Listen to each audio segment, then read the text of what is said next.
Es muy posible que, en los últimos tiempos, hayas sentido que tu paz se te escapa de las manos justo después de una conversación que parecía normal. Sales de una visita familiar, o cuelgas el teléfono, y te quedas con un vacío extraño, con una inquietud que antes no estaba ahí. Y haces bien en preocuparte. Haces bien en detenerte aquí y buscar una respuesta, porque lo que sientes no es imaginación tuya. Tu intuición cristiana te está avisando de que algo valioso se ha perdido en ese intercambio. Hay momentos en la vida donde el mayor peligro no es un enemigo que nos ataca de frente, sino la ingenuidad de creer que tenemos que explicar nuestra vida a todo el que nos pregunta. Y quiero decirte algo importante. Recuperar esa paz es posible y es urgente. Pero ten cuidado, porque la solución no está solo en alejarte de la gente difícil. El verdadero secreto, el que pocos practican hoy en día, está en reconocer una puerta que tú mismo estás abriendo sin darte cuenta, pensando que es educación, cuando en realidad es una fuga espiritual. Hoy vamos a hablar de eso. Vamos a ver cómo se cierra esa puerta, cómo se custodia el alma frente a la curiosidad ajena, y cómo puedes permanecer firme en tu fe sin tener que dar explicaciones que Dios no te ha pedido. Soy el Padre Esteban Rojas. Si buscas una fe recia, ordenada y sin confusiones, te invito a suscribirte ahora mismo a este canal. No te vayas. Lo que vamos a hablar hoy es fundamental para la salud de tu alma. Empecemos. Hay un tipo de mal que nos confunde porque no llega con cara de enemigo. Estamos acostumbrados, y quizás la cultura moderna nos ha maleducado en esto, a esperar que la tentación aparezca siempre con violencia, con oscuridad evidente, con un rechazo frontal a Dios o con una propuesta de pecado que escandalizaría a cualquiera. Y nos preparamos para eso.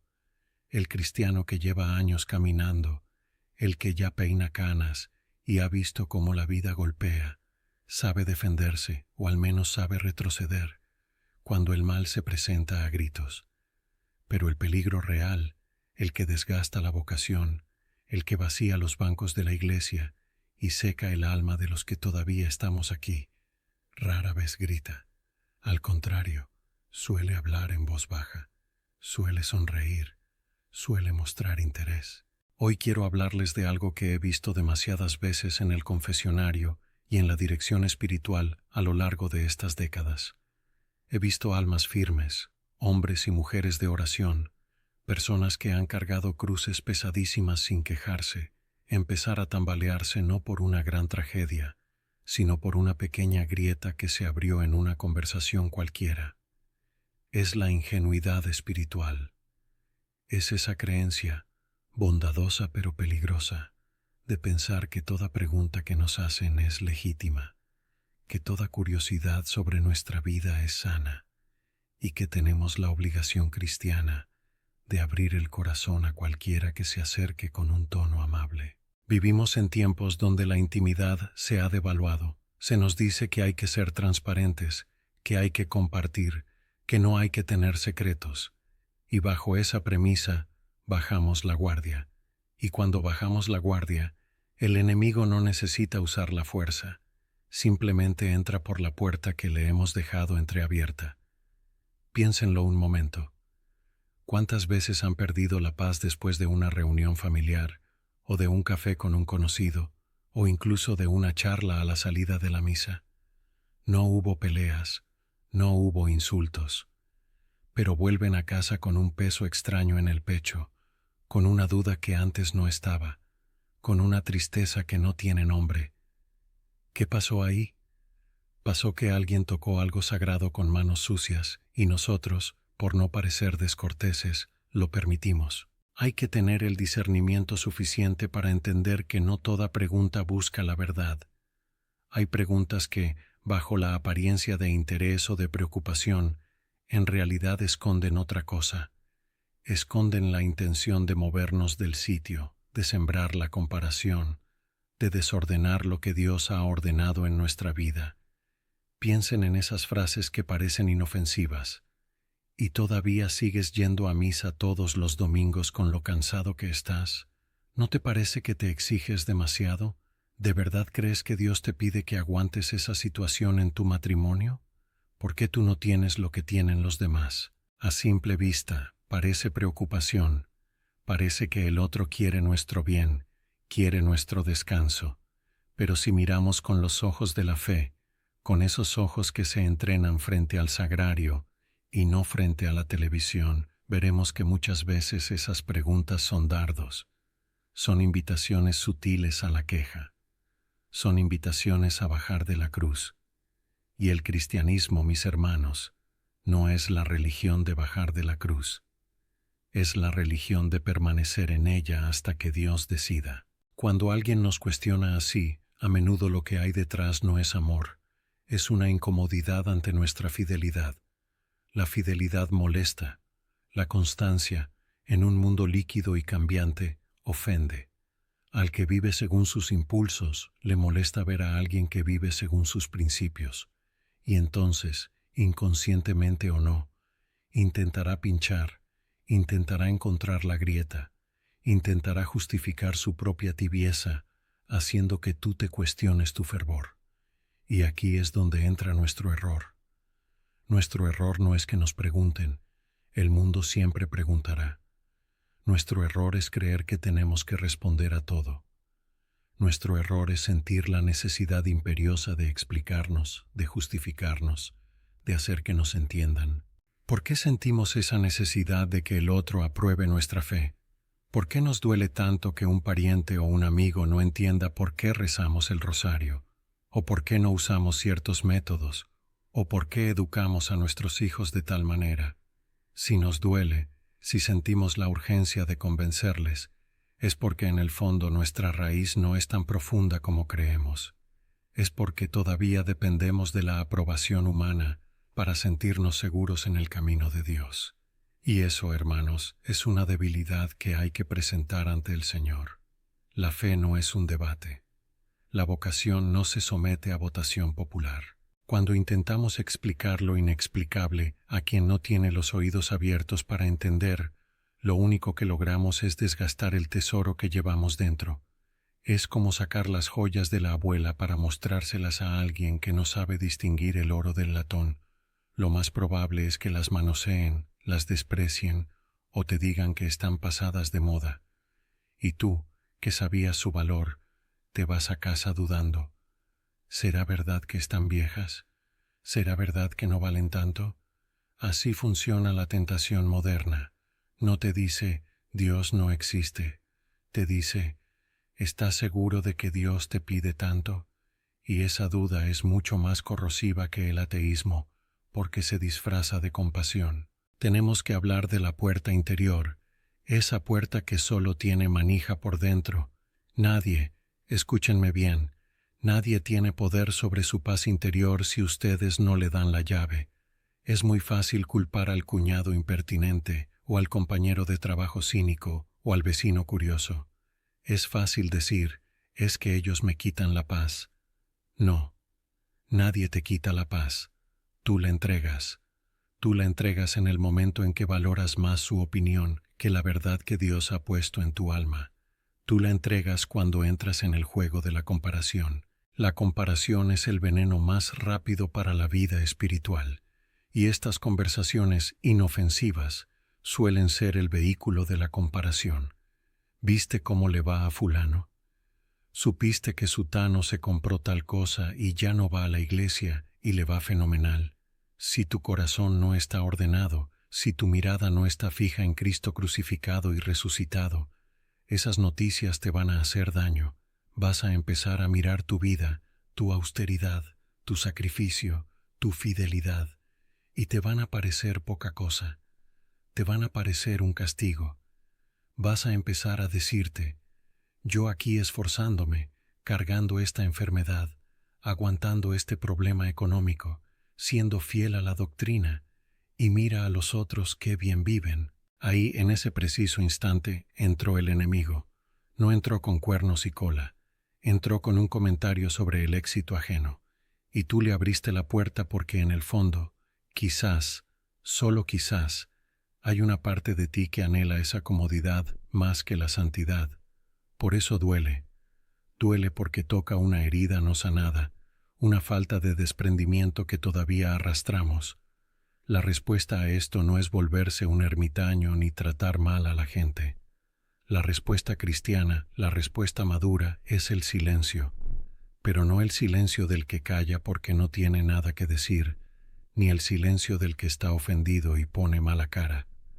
Hablo del silencio que custodia, el silencio de San José, el silencio de María al pie de la cruz. ¿Creen que a la Virgen no le dijeron cosas?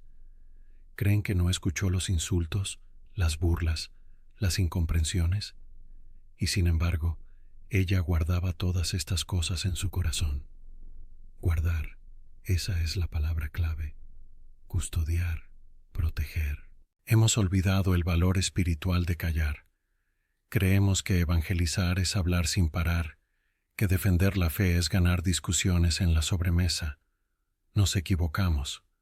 A veces, la mayor defensa de la fe es una sonrisa serena y un silencio que no concede, pero que tampoco combate. Cuando alguien viene a hurgar en tu vida, a cuestionar tus decisiones morales, a poner en duda tu entrega, no tienes obligación de darle un informe detallado. Puedes sonreír y decir, es lo que mi conciencia me dicta y estoy en paz. Y punto. No hace falta más. No hace falta convencerle de que tú tienes razón y él no. Ese silencio es una muralla. Protege tu castillo interior. Pero nos da miedo el silencio porque nos han hecho creer que el que calla otorga.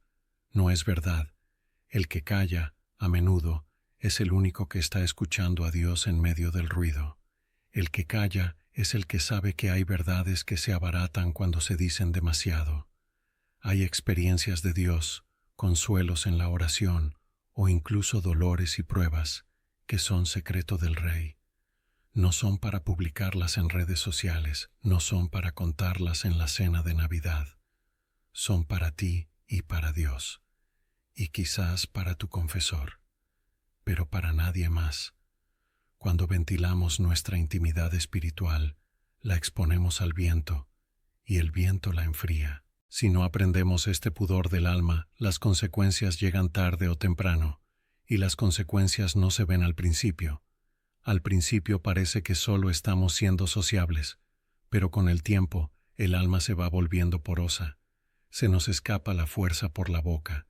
Empezamos a notar una sequedad en la oración.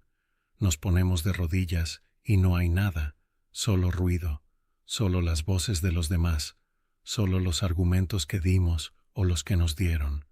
La mente se llena de hubiera dicho esto o por qué me dijo aquello, y Dios queda desplazado. El centro ya no es la presencia divina, el centro es el ego herido o el ego inflado. Y lo más grave, empezamos a vivir la fe a la defensiva. Nos volvemos cristianos amargados, siempre listos para el contraataque, siempre viendo enemigos en todas partes, siempre sospechando. Y un cristiano amargado no convierte a nadie. Un cristiano que vive justificándose es un cristiano que no transmite seguridad. La seguridad, la verdadera autoridad, nace de la paz.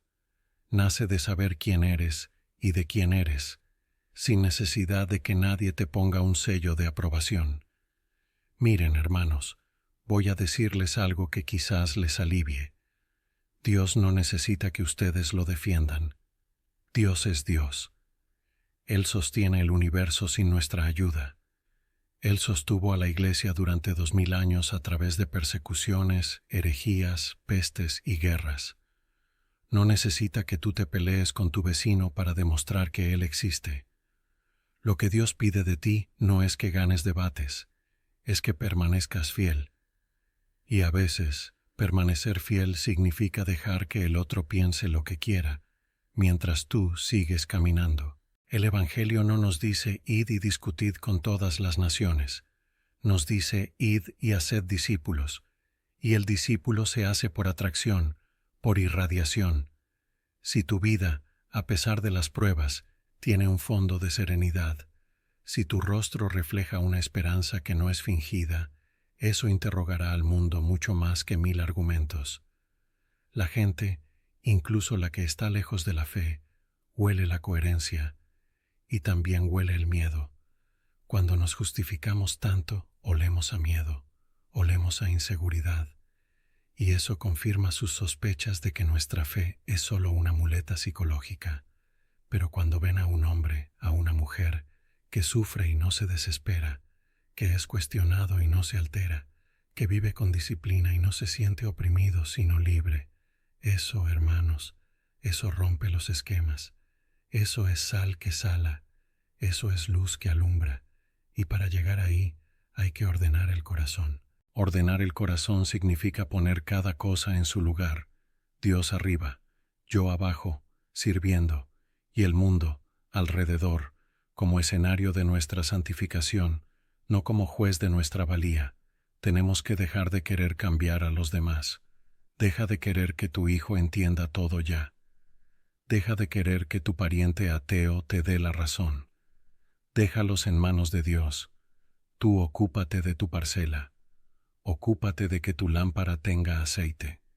Porque si te pasas la vida vigilando la lámpara del vecino o tratando de explicarle cómo funciona el fuego, se te va a apagar la tuya. Y cuando llegue el esposo, te vas a quedar fuera. Es una cuestión de madurez.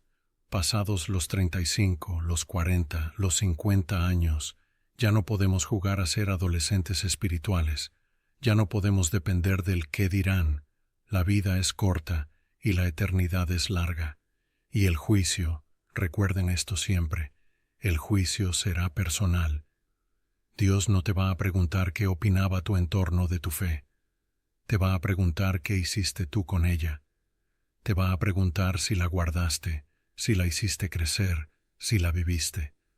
Por eso quiero invitarles a hacer un examen interior serio. Ahora, en el silencio de su conciencia, mientras me escuchan. No hace falta que lo digan en voz alta. Pregúntense, ¿hay alguna conversación recurrente que me está robando la paz? ¿Hay alguna persona ante la cual siempre siento la necesidad de justificar mi vida cristiana? ¿He permitido que la curiosidad ajena o la malicia disfrazada de bondad me hagan dudar de la doctrina, de la moral, de mi vocación? Si la respuesta es sí, no se asusten, no se condenen, pero tomen una decisión, la decisión de cerrar esa puerta, la decisión de poner un límite, no con violencia, sino con firmeza. De esto no voy a hablar. Gracias por tu opinión, pero yo estoy tranquilo. O simplemente cambiar de tema. Aprender a ser dueños de nuestro silencio es el primer paso para recuperar la soberanía de nuestra alma. La disciplina espiritual no es solo rezar el rosario o ir a misa, aunque eso es el fundamento. La disciplina espiritual también es la disciplina de la lengua y la disciplina del oído, saber qué escuchar y qué no escuchar, saber cuándo hablar y cuándo callar. El Padre Esteban no les está diciendo que se aíslen del mundo. Les estoy diciendo que estén en el mundo sin ser del mundo. Y ser del mundo es entrar en su dinámica de ruido, de exhibición y de duda constante. Ser de Cristo es tener una roca firme bajo los pies. Las olas golpean la roca. Sí, el viento aúlla alrededor de la roca. Sí, pero la roca no se pone a discutir con la ola. La roca simplemente está, permanece. Su fuerza no está en su movimiento, está en su estabilidad. Ustedes están llamados a ser esa roca para sus familias, para sus hijos, para sus comunidades. Pero una roca que se mueve cada vez que alguien la empuja, no sirve para construir nada. Dios promete presencia, no promete aplausos. Dios promete fuerza para la cruz, no promete que todos te entiendan. De hecho, nos advirtió, si a mí me persiguieron, también a vosotros os perseguirán. Y la persecución moderna, muchas veces, es esta, la incomprensión de los cercanos, la sonrisa condescendiente del que cree saber más, la presión suave pero constante para que nos relajemos, para que seamos normales, para que dejemos de ser tan exagerados. No cedan, manténganse firmes. La firmeza no es rigidez, es amor a la verdad. La firmeza es la forma que toma el amor cuando el viento sopla en contra. Amen a todos, recen por todos, pero no entreguen la llave de su castillo interior a cualquiera. Que esta reflexión no se quede en un video más, que baje al corazón, que mañana, cuando se enfrenten a esa mirada o a esa pregunta, recuerden que su alma es terreno sagrado, y que en terreno sagrado no entra cualquiera con los zapatos sucios. Quédense con la paz de quien sabe a quién sirve. Quédense con la tranquilidad del deber cumplido y de la conciencia recta. Lo demás es paja que se lleva el viento. Permanezcan. Que Dios les bendiga.